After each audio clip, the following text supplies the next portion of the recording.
اعوذ باللہ من الشیطان الرجیم بسم اللہ الرحمن الرحیم الحمدللہ رب العالمین والصلاة والسلام علی سید الانبیاء والمرسلین رب اشرح لی صدری ویسر لی امری واحلل عقدۃ من لسانی یفقہوا قولی ربی یسر ولا تعسر وتمم بالخیر وبک نستعین آمین یا رب العالمین۔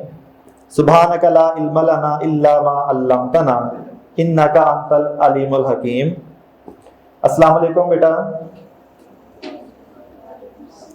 ماشاءاللہ میرے سامنے ٹین ایجر یوتھ کا ایک بہت پیارا سا گلدستہ بیٹھا ہوا ہے، جس میں جو ہے وہ مختلف ایج گروپ کے جو ہے وہ چننے مننے بھی اور ماشاءاللہ جو ہے وہ نوجوان اور جوان بھی لوگ بیٹھے ہوئے ہیں۔ اللہ تعالیٰ آپ سب کے ایمان کی حفاظت فرمائے اور آپ کے ایمان کو دنیا اور آخرت کی کامیابیوں کا باعث بنائے، آمین۔ سب سے پہلے میں آپ کو کچھ اپنا تعارف کروا دوں آفیشلی۔ میرا نام محمد الیاس ہے اور آپ لوگوں کا جو سمر کیمپ ہے اس کو مجھے جو انچارج بنایا ہوا ہے سر نے، اور میری جو فیلڈ ہے وہ ہیومن فزیولوجی ہے۔ انسان کے جسم کے جتنے بھی فنکشن کام کرتے ہیں جو MBBS وغیرہ والے ڈاکٹرز پڑھتے ہیں، تو اس میں ایم فل ہوں اور تقریباً عرصہ 20 سے 23 سال ہو گئے مجھے بائیولوجی پڑھاتے ہوئے۔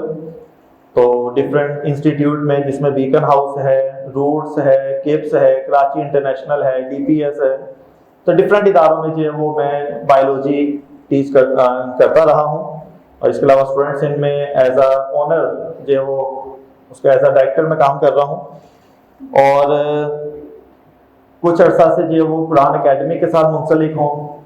قرآن کے لامتناہی علم اور ہدایت کے سمندر کا ایک ادنا سا طالب علم ہوں، اور میرے ساتھ بیٹھے ہوئے ہیں میرے استاد محترم۔ میں چاہتا ہوں کہ میرے استاد محترم جو ہے وہ خود اپنا تعارف جو ہے وہ کروائیں۔ میں نے ابھی تک ان کا نام بھی نہیں لیا، تو خود اپنا ذرا تعارف کروا دیں سر۔ جی سر۔ جی، نام میرا ہے عابد مستعان۔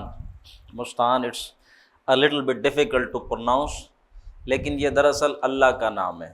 مستعان، مستعان اسے کہتے ہیں جس سے آپ مدد مانگتے ہیں۔ استعانت عربی میں کہتے ہیں مدد مانگنے کو۔ مستعان وہ اینٹی، وہ ذات جس سے مدد مانگی جائے۔ تو میرا نام ہے عابد مستعان۔ میں عابد ہوں، عبادت کرنے والا کس کی؟ مستعان کی۔ مستعان اللہ کی ذات۔ یہ قرآن میں 2 دفعہ یہ لفظ آیا بھی ہے۔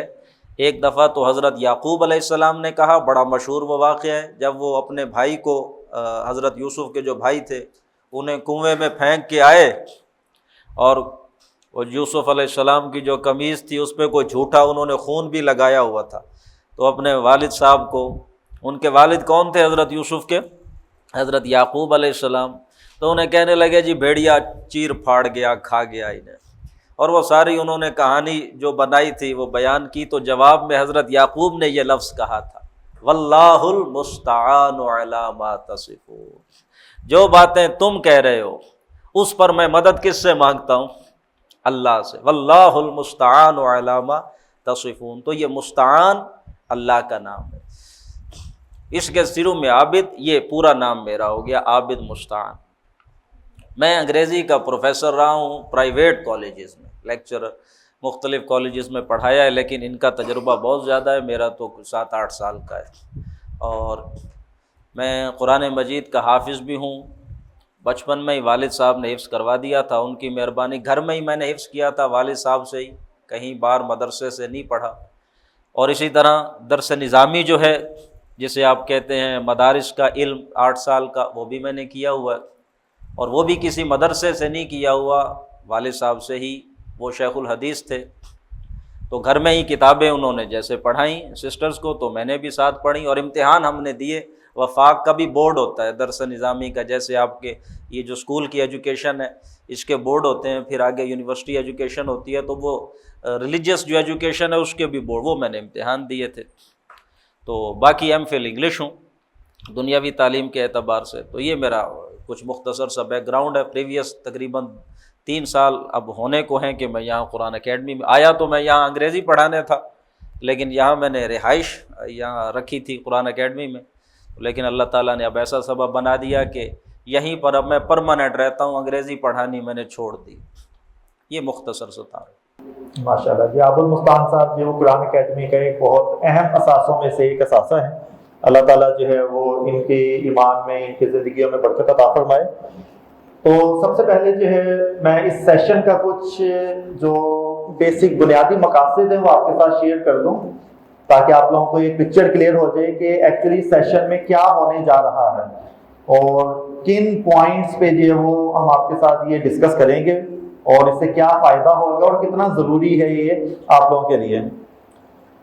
اب انسان کی زندگی میں، اب یہاں پہ میں نے کہا کہ ڈفرینٹ ایج گروپ کے لوگ بیٹھے ہوئے ہیں، بچے میرے سامنے، تو انسان کی زندگی میں ایک بہت بڑا ٹرننگ پوائنٹ ہوتا ہے جس میں زندگی بدل رہی ہوتی ہے، اور وہ ہے جب وہ بچپن سے بلوغت کی طرف، ایڈلٹ ہونے کی طرف جا رہا ہوتا ہے۔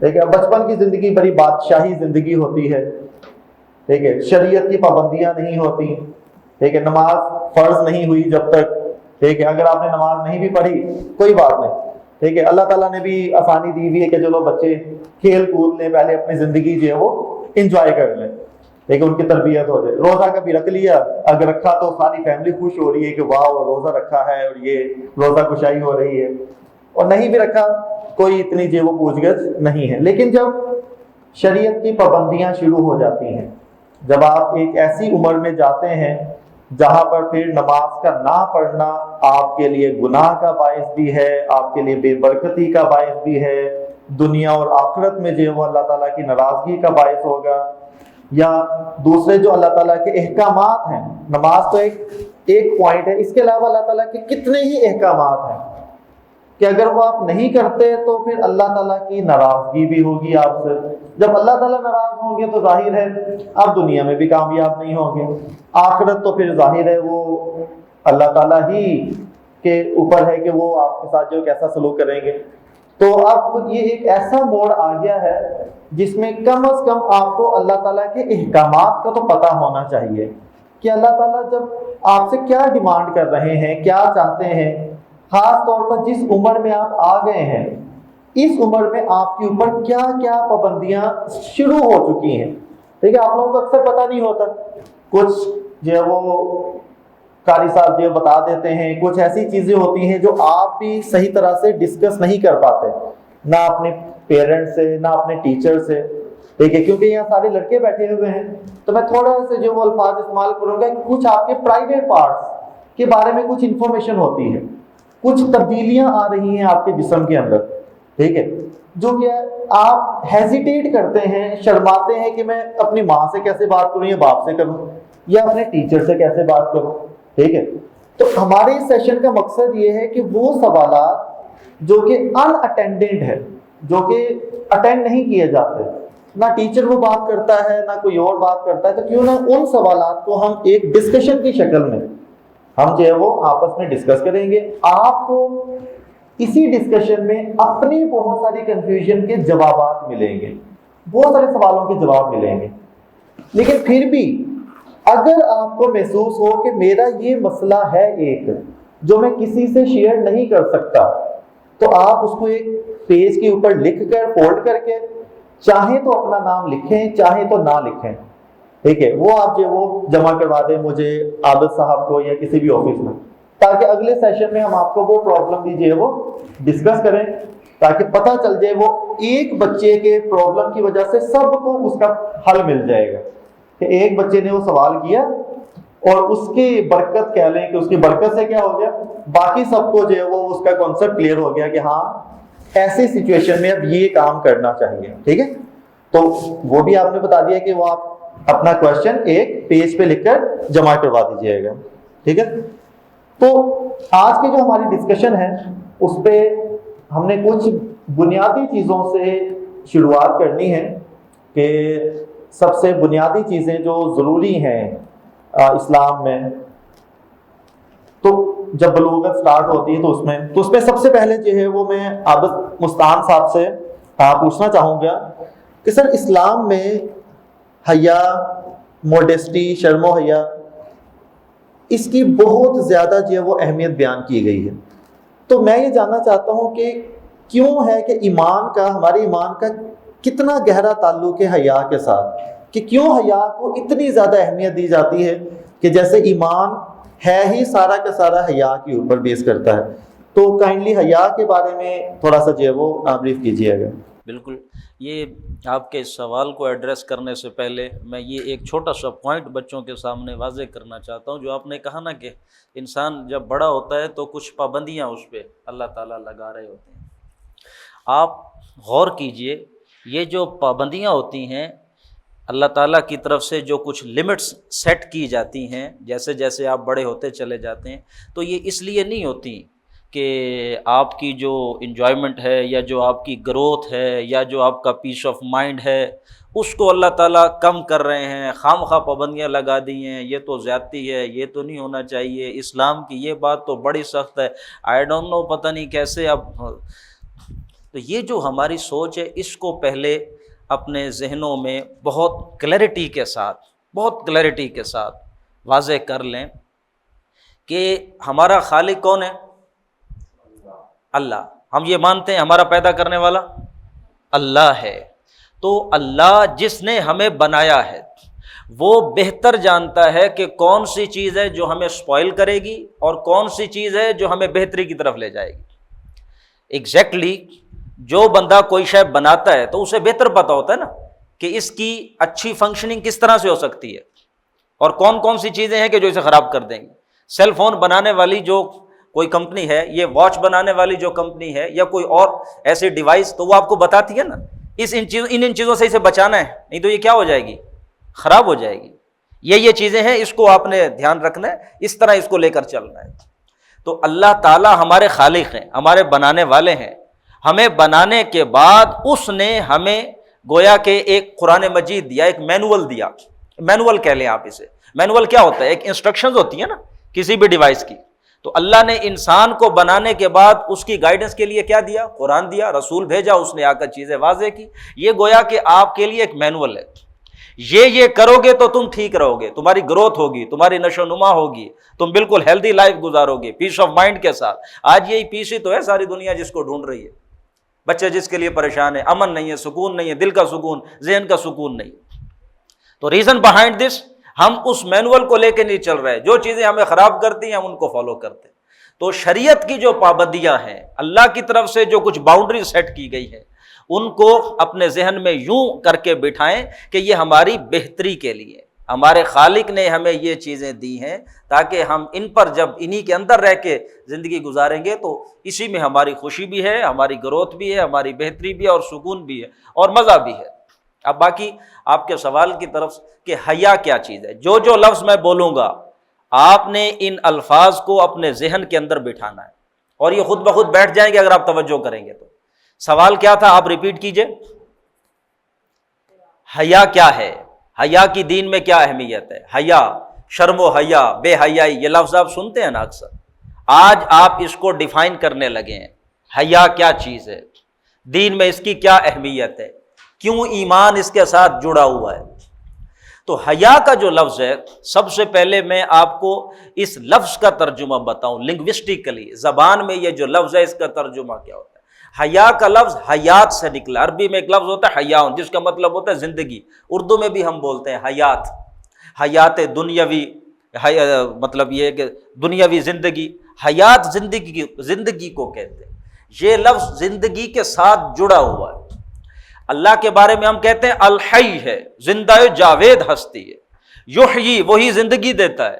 تو حیا اس کا لفظی ترجمہ یہ زندگی کے ساتھ جڑا ہوا ہے۔ اور ہماری سوسائٹی کے اندر اس لفظ کا جو کونوٹیشن ہے، حیا جس کی ہم بات کر رہے ہیں، یہ ہمارے دل کی ایک کیفیت ہے، ہمارے اندر کی ایک خاص یوں کہہ لیجئے کہ ایک صفت ہے، انٹرنل ہماری کوالٹی ہے جو ہمارے دل کو زندہ رکھتی ہے۔ کس کو زندہ رکھتی؟ دل کو زندہ رکھتی۔ یہ اگر حیا نہ ہو تو دل کیا ہو جاتا ہے؟ مردہ ہو جاتا ہے۔ دل کو زندہ رکھنے والی شے وہ کیا ہے؟ حیا ہے۔ حیا۔ اور دل کو مردہ کرنے والی شے وہ فحاشی ہے، بے حیائی ہے۔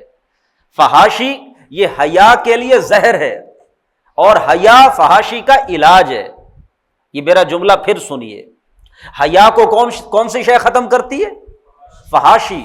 فحاشی یہ حیا کے لیے گویا زہر ہے، اور اس فحاشی کا علاج کیا ہے؟ وہ ہے حیا، کہ آپ کا دل زندہ ہو، دل صاف ہو.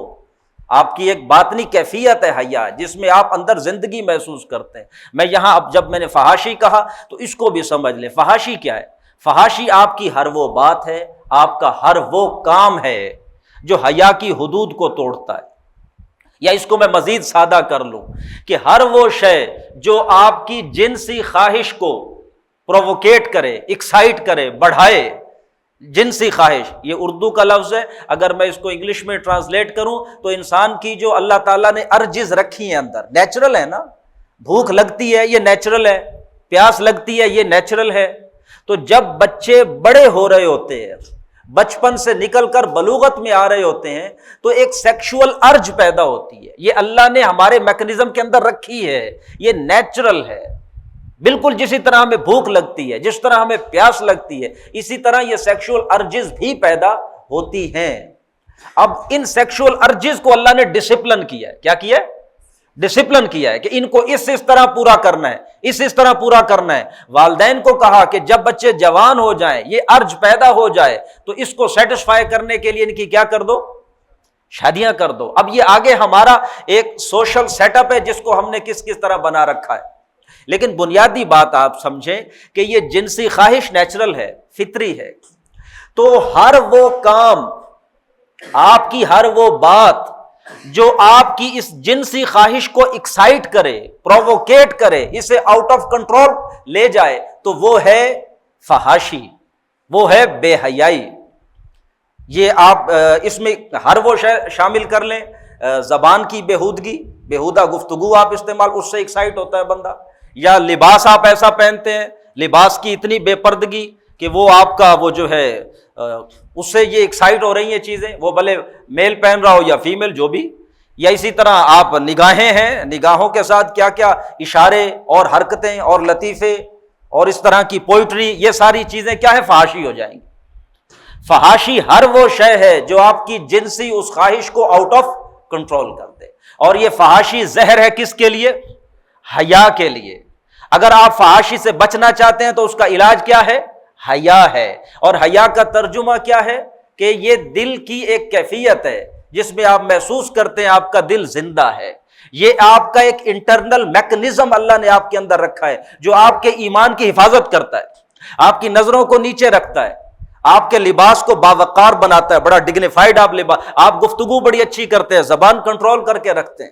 یہ ایک انٹرنل میکنزم ہے حیا کا جو اللہ نے انسان کو دیا ہوا ہے، فحاشی سے اسے بچاتا ہے.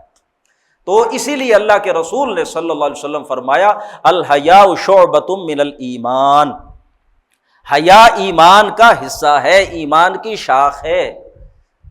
بلکہ ایک اور جگہ تو آپ وسلم کی حدیث یوں آئی ہے، آپ نے فرمایا، کیا شاندار الفاظ ہیں، اذا لم تستحی فاصنع ما شئت، جب تیرے اندر حیا باقی نہیں رہا اب تو جو مرضی کر، اللہ کو تیری پرواہ نہیں ہے. حیا جب انسان کے اندر چلا گیا، اب دل مردہ ہو گیا، اب اسے گناہ اچھا لگتا ہے، اب وہ اسی کی طرف اس کی رغبت ہے. اب یہ ہے کہ فحاشی جو ہے وہ اس کے دل پہ راج کر رہی ہے. اور آج کل فحاشی کس طرح ہم اس کے اندر ڈوبے ہوئے ہیں، کس طرح ہم اسے پروموٹ کرتے ہیں.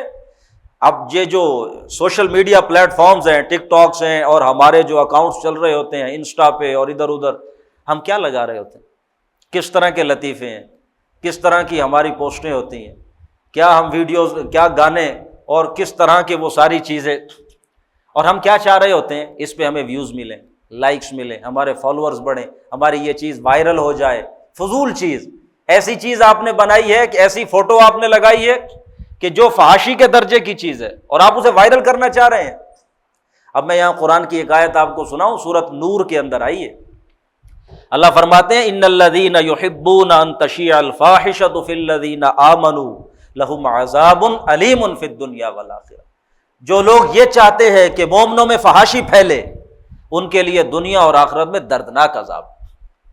تو یہ ہم انکانشیسلی، ہم مسلمان، اللہ اور اس کے رسول کو ماننے والے، ہم اب اس چیز کو مسلمانوں کے اندر پروموٹ کرنا چاہتے ہیں.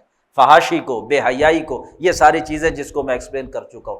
میرے خیال سے اتنا ابھی کافی ہے، ہمارے پاس ٹائم جا رہا ہے، تو یہ ایک ایسا موضوع ہے جس پہ بہت آپ بات کر سکتے ہیں۔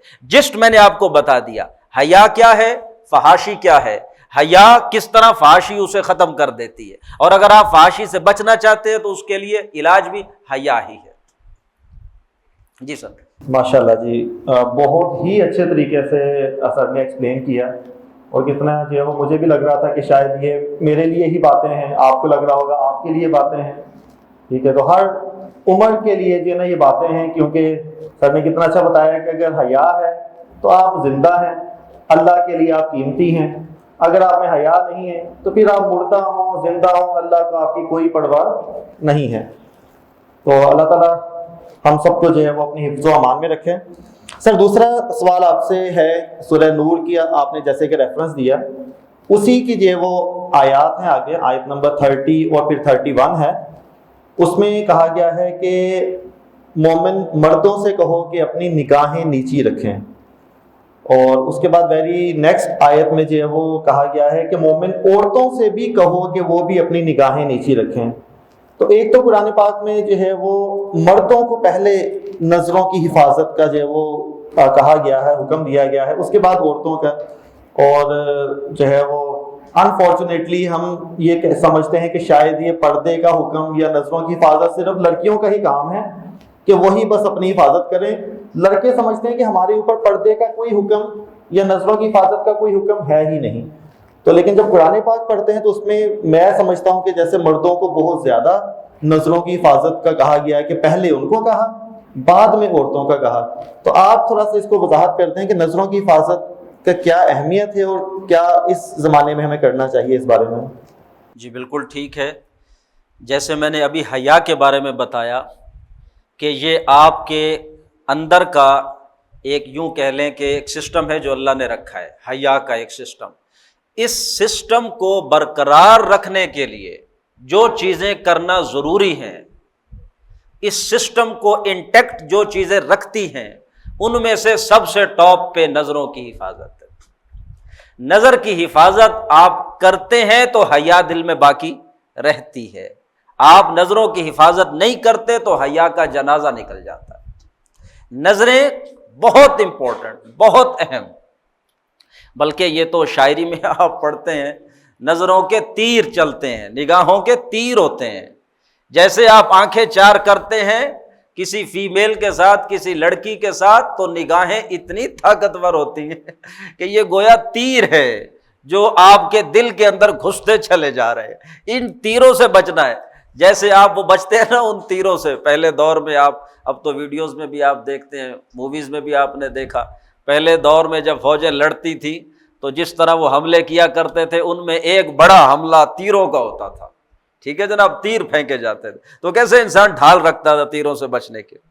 بالکل اسی طرح یہ نگاہوں کے تیر ہیں جو چلتے ہیں، ان سے بچنے کا واحد طریقہ ہے کہ یہ آنکھیں چار نہیں ہوگی تو آپ ان تیروں سے بچ جائے گی۔ اب بچنا کیوں ضروری ہے؟ جیسے سر نے کہا کہ پہلے اللہ نے مردوں کو حکم دیا کہ وہ اپنی نگاہیں نیچی رکھیں۔ کیوں؟ اور یہ نیچی رکھنا نگاہیں کیوں ضروری ہے؟ یہ میری بات آپ نے آج پلے باندھنی ہے کہ جب انسان کسی لڑکی کے ساتھ، کوئی مرد نگاہیں چار کرتا ہے، وہ لڑکی اس کی آنکھوں کے ذریعے سے دل و دماغ میں سما جاتی ہے، یا ہر راہ چلتی لڑکی کو جب وہ آنکھیں بھر کے دیکھ رہا ہوتا ہے، تو یہ چیز انسان کے دل کو کمزور کرتی ہے، اس کے کردار کو کمزور کرتی ہے۔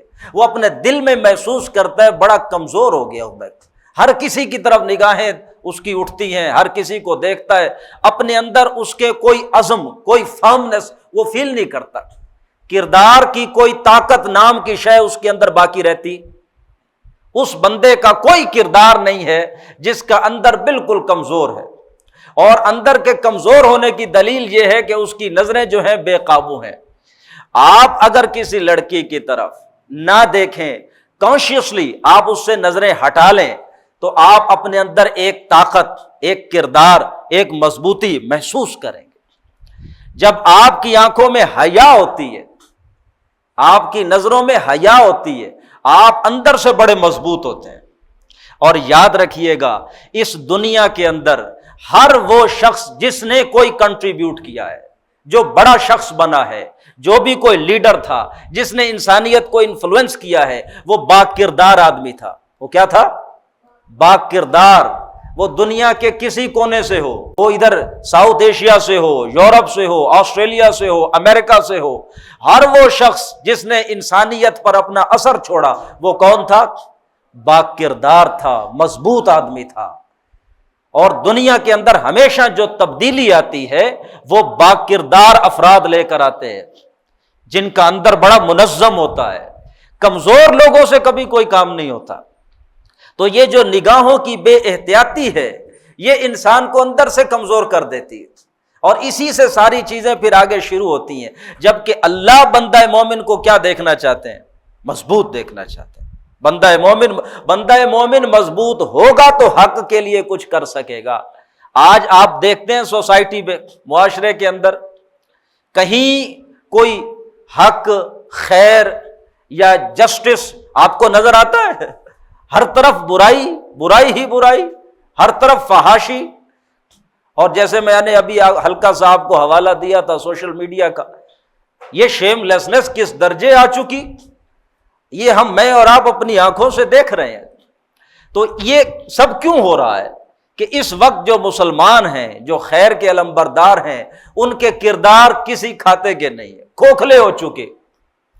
ان کی نظروں کی کوئی ان کو کنٹرول نہیں رہا نظروں پر، اور نظروں پر کنٹرول نہ ہونا ان کے کردار کو بالکل کمزور کر چکا۔ تو ایک ہی بات آپ ذہن میں رکھیں اس وقت، نظروں کی حفاظت کے حوالے سے، آپ اس کی حفاظت نہیں کریں گے آپ اپنی نظروں میں گر جائیں گے، آپ کمزور ہوں گے۔ اور اگر ان نظروں کی حفاظت کریں گے تو آپ مضبوطی اپنے اندر محسوس کریں گے، آپ اپنے سامنے خود پر فخر کر رہے ہوں گے کہ میں ایک مضبوط کردار کا انسان ہوں، با کردار ہوں میں۔ آپ خود اپنی تعریف کریں گے، آپ کو خود سے خوشبو آئے گی۔ آپ کسی لڑکی کے بارے میں نہ سوچیں زیادہ، آپ کوئی ڈریس پہننے لگتے ہیں، اچھے کپڑے پہنتے ہیں، یہ سوچ کر نہ پہنے اسے اچھے لگتے ہیں، اس نے تعریف، میں ادھر جا رہا ہوں یہ اس لیے یہ کام، یہ تو آپ غلام ہو گئے اس کے، آپ ہر وہ کام کر رہے ہیں جو اسے اچھا لگتا ہے۔ یہ آپ کے کردار کو کمزور کر رہی ہے یہ چیز۔ آپ زندگی کس کے لیے جیئیں گے؟ اللہ کے لیے۔ اللہ نے آپ کو ایک شخصیت دی، اپنے لیے کام کریں، لباس اپنے لیے پہنے، ہر وہ کام کریں جو خود کو آپ کو صحیح لگتا ہے اسلام کے دائرے کے اندر۔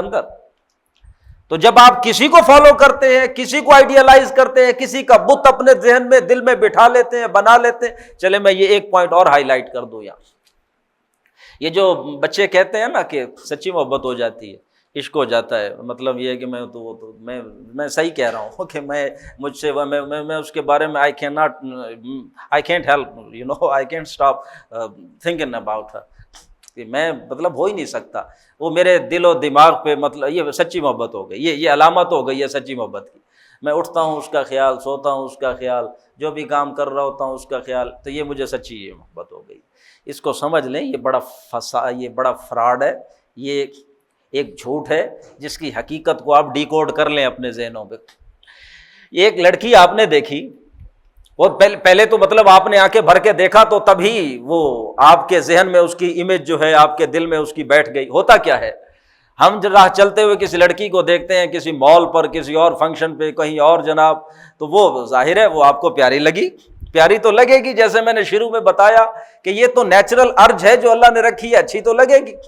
اب اللہ نے کہا تھا دیکھنا نہیں ہے، آپ نے آنکھ بھر کے دیکھا، اب آپ دیکھیں اس کا نتیجہ کیا نکل رہا ہے۔ آپ نے اسے آنکھ بھر کے دیکھا، اس کی تصویر آپ کے ذہن میں بن گئی، آپ کو وہ بڑی اچھی لگی، اب وہ آپ اس کے بارے میں سوچے جا رہے ہیں، صبح اٹھتے ہیں تو بھی سوچتے ہیں، رات کو نیند ہی نہیں آ رہی ہوتی، سوچے جا رہے ہوتے ہیں آپ، ہفتہ، 2 ہفتے، مہینہ، 6 مہینے، سال، اب 2 سال آپ ایک لڑکی کے بارے میں اتنا سوچ رہے ہیں، اتنا۔ اب بتائیے، ہماری سائیکالوجی یہ کہتی ہے کہ آپ جس شے کو جتنا زیادہ سوچتے ہیں وہ اتنا آپ کے حواس پہ حاوی ہو جاتی، آپ کے دل و دماغ پہ چھا جاتی۔ ایک چیز کو خود آپ اپنے حواس پہ طاری کرتے ہیں، پھر کہتے ہیں کہ میں اسے بھلا نہیں سکتا۔ اگر آپ اتنا اللہ کو سوچیں، اس کے رسول کے بارے میں اتنا تصور ذہن میں لائیں، اتنا اس کا ذکر کریں، تو آپ کو اللہ سے اتنی محبت ہو جائے گی کہ آپ سوچ بھی نہیں سکتے۔ سیم کیس صحابہ کرام کا تھا. وہ یہ 24 گھنٹے گزارتے تھے کس کو سوچتے ہوئے؟ اللہ اور اس کے رسول، اور اس کے پاس جاتے، اللہ کے پاس میں جاؤں گا، یہ کیفیت ہوتی تھی ہر وقت کی. یہ چیز ان کے اعصاب پر سوار رہتی تھی. اسی چیز نے ان کو اتنا مضبوط کردار والا بنا دیا تھا. ان کو دنیا کی کسی چیز سے کوئی غرض نہیں تھی. ننگے پاؤں وہ چلتے تھے، کپڑے بھی پھٹے پرانے ہوتے تھے، لیکن اس وقت کی سپر پاورز رومن امپائر اور پرشین امپائر وہ ان کے نام سے کانپتی تھی. اتنے مضبوط کردار والے وہ کیسے بنے تھے؟ یہ تھا ان کا اصل پیچھے ان کی شخصیتیں تھی اس طرح کی. جی کافی ہے سر. ماشاء اللہ جی، بہت اچھے طریقے سے سر نے ایکسپلین کیا. واقعی جو ہے وہ یہ بات بھی فیکٹ ہے کہ انسان کا جو کردار ہے وہی انسان کو مسلمان یا مومن بناتا ہے. ورنہ تو صرف نماز پڑھتے ہوئے ہم مسلمان ہوتے ہیں اور نماز سے ہٹ کے ہم جھوٹ بھی بولتے ہیں، نظروں کی حفاظت بھی نہیں کرتے، گالم گلوچ بھی کرتے ہیں، سوشل میڈیا میں سب کچھ کر رہے ہوتے ہیں، لیکن صرف نماز پڑھتے ہوئے ہی ہم مسلمان ہیں. اور باقی ہماری زندگی کا اتنا بڑا حصہ ہے جس میں ہم جو اللہ کے احکامات سے ہٹ کر جو اپنی زندگی گزار رہے ہوتے ہیں. تو ہم سمجھتے ہیں کہ جس نماز پڑھ لی ہے تو ہم نے جو وہ پوری زندگی ہی اللہ کے احکامات پہ گزار دی ہے. تو کردار جو ہے وہ کا مضبوط ہونا، چلتا پھرتا ہمارا مسلمان ہونا چاہیے. ہم جو ہے وہ چلتے پھرتے مومن ہو کہ جو ہمیں دیکھ کے دوسرے کو لگے کہ یہ مسلمان ہے، یہ مسلمان ہے، یہ نگاہیں نہیں اٹھاتا، یہ مسلمان ہے، یہ والا گناہ نہیں کرتا، یہ مسلمان ہے، یہ جھوٹ نہیں بولتا. دیکھیے یہ پہچان اللہ تعالیٰ ہماری بنا. میں یہاں ایک جملہ بول دوں کہ آپ کی نمازیں کسی کو انسپائر نہیں کر سکتی، اسلام کی طرف نہیں لا سکتی. آپ کے روزے کسی کو انسپائر کر کے اسلام کی طرف نہیں لا سکتے. آپ کے حج اور عمرے غیر مسلموں کو انسپائر کر کے اسلام کی طرف نہیں لا سکتے. صرف آپ کا کردار ہے، آپ کا کردار جو نان مسلمز کو انسپائر کر کے کس کی طرف لا سکتا ہے؟ اسلام کی طرف لا سکتا ہے. اور ایسے بے شمار واقعات ہیں. لوگوں نے اسلام قبول کیا کیوں؟ چند لوگوں کے کردار کو دیکھ کر کہ یار یہ ہم میں رہتے ہیں، عجیب لوگ ہیں، ان کی آنکھوں میں کبھی ہم نے ایسی کوئی وہ چیز دیکھی ہی نہیں. مطلب ہمیں جن انسانوں کا ایکسپیرینس ہے وہ تو درندے ہیں. یہ شخص جو ہمارے ساتھ رہتا ہے اس نے کبھی ہمیں اس طرح اس نظر سے دیکھا ہی نہیں.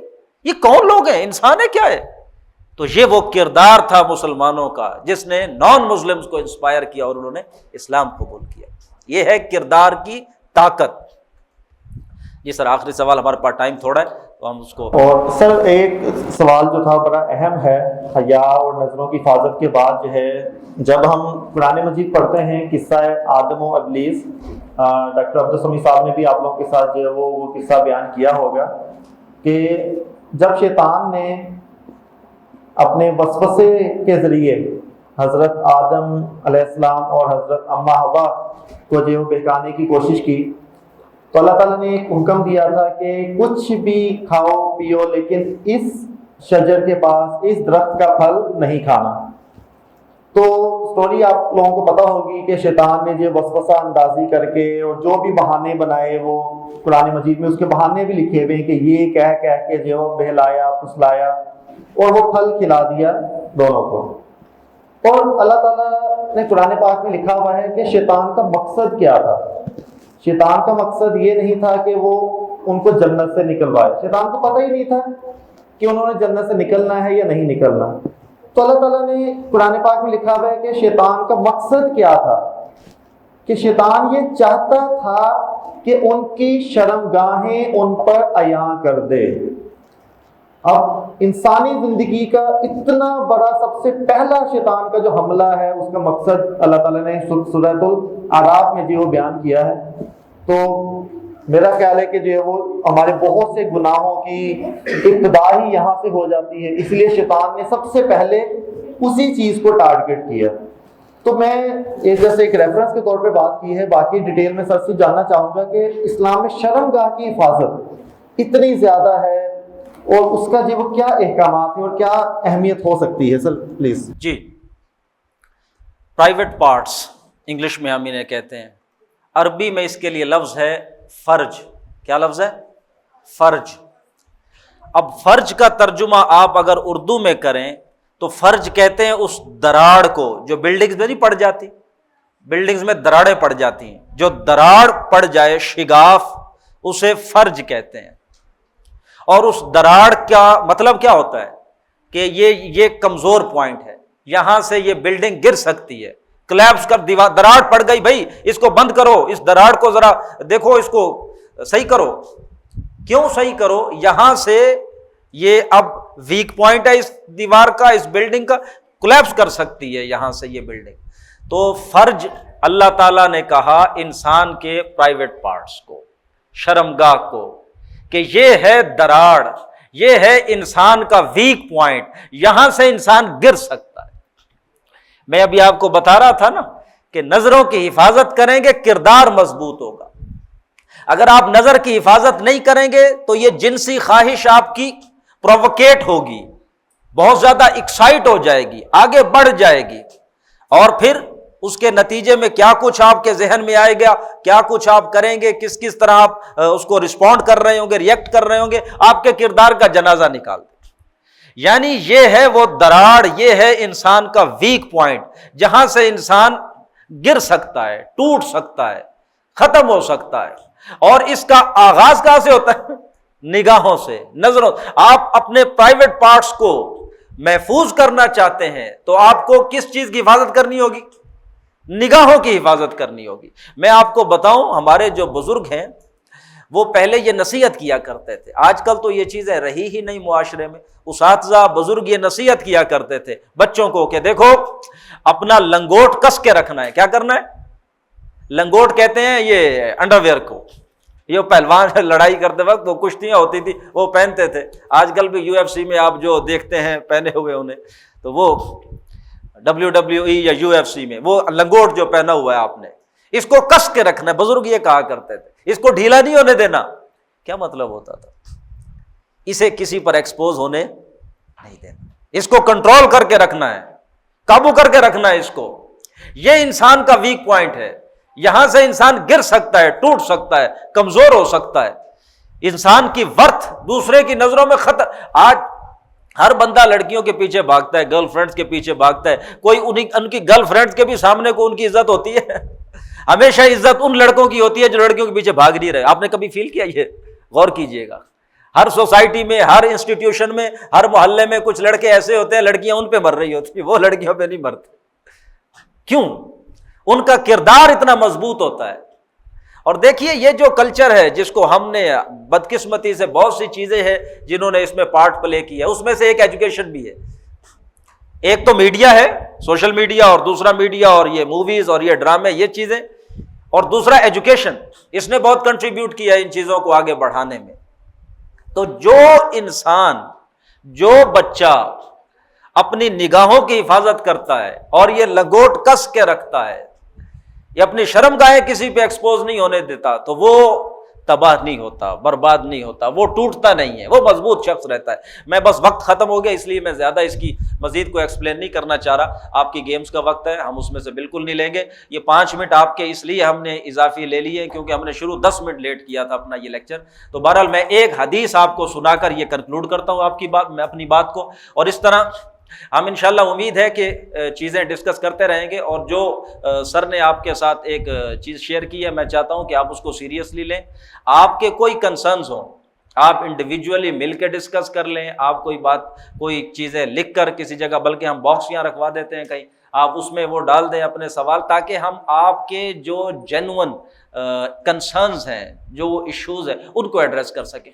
ایک حدیث سن لیجئے، آپ صلی اللہ علیہ وسلم نے فرمایا من یضمن لی ما بین لحییہ وما بین رجلیہ اضمن لہ الجنہ۔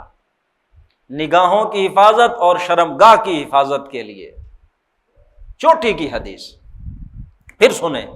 من یضمن لی، آپ صلی اللہ علیہ وسلم فرما رہے ہیں، زبان نبوت سے یہ بات آ رہی ہے، من یضمن لی، آپ فرماتے ہیں جو مجھے ضمانت دے دے، ما بین لحییہ وما بین رجلیہ اضمن لہ الجنہ، جو چیز اس کی 2 ٹانگوں کے درمیان ہے اور جو چیز اس کے 2 ہونٹوں کے درمیان ہے۔ 2 ہونٹوں کے درمیان زبان، 2 ٹانگوں کے درمیان فرج۔ آپ صلی اللہ علیہ وسلم کہہ رہے ہیں جو بندہ مجھے ان 2 چیزوں کی ضمانت دے دے کہ ان کو غلط استعمال نہیں کرے گا، اضمن لہ الجنہ، میں محمد اسے جنت کی ضمانت دیتا ہوں صلی اللہ علیہ وسلم۔ یہ 2 چیزیں، بہت میٹر کرتی ہیں، ان کو کنٹرول کرنا یہی اصل مردانگی ہے، یہی اصل کردار ہے۔ نمازیں پڑھ لینا کوئی کمال نہیں ہے، روزے رکھ لینا کوئی کمال نہیں ہے۔ روزے رکھنا، نمازیں پڑھنا تو بلکہ بینیفٹ ہوتا ہے، لوگ کہتے ہیں بڑا حاجی ہے، بڑا نمازی ہے، دیکھو بڑا روزے دار ہے، یہ تعریف سننے کے لیے بھی ہم کر رہے ہوتے ہیں۔ اصل مرد کا پتہ چلتا، اصل مومن کا پتہ چلتا اس کے کردار سے ہے، کہ ایک طرف ایک میگنیٹ پڑا ہے جو آپ کو کھینچ رہا ہے، یہ نیچرل ارجز ہیں جو اللہ نے رکھی ہے، آپ کے اندر ابھرتی ہیں، آپ کو پرووکیٹ کر رہی ہوتی ہیں، آپ کے اندر ایکسائٹمنٹ پیدا کر رہی ہوتی ہیں۔ وہاں آپ کے کردار کا پتہ چلے گا آپ کتنا ریپیل کرتے ہیں، کتنے آپ مرد ہیں، کتنے آپ کردار کے پوائنٹ آف ویو سے مضبوط ہیں۔ تو یہ حدیث ذہن میں رکھیے کہ جو مجھے ان دو چیزوں کی ضمانت دے دے، جو اس کے دو ہونٹوں کے درمیان ہے، جو دو ٹانگوں کے درمیان ہے، میں اسے جنت کی ضمانت دے۔ آ جائے حسن بھائی۔ ماشاءاللہ جی سر، بہت پریسائز طریقے سے جو سر نے بتایا، ٹاپک تو بہت بڑے تھے لیکن ٹائم کی شارٹیج کی وجہ سے جو ہے وہ اتنا ہو سکا۔ تو باقی انشاءاللہ اگلی ڈسکشن میں دوبارہ آپ کے ساتھ حاضر ہوں گے۔ سبحانک اللہم و بحمدک، اشہد ان لا الہ الا انت، استغفرک و اتوب الیک۔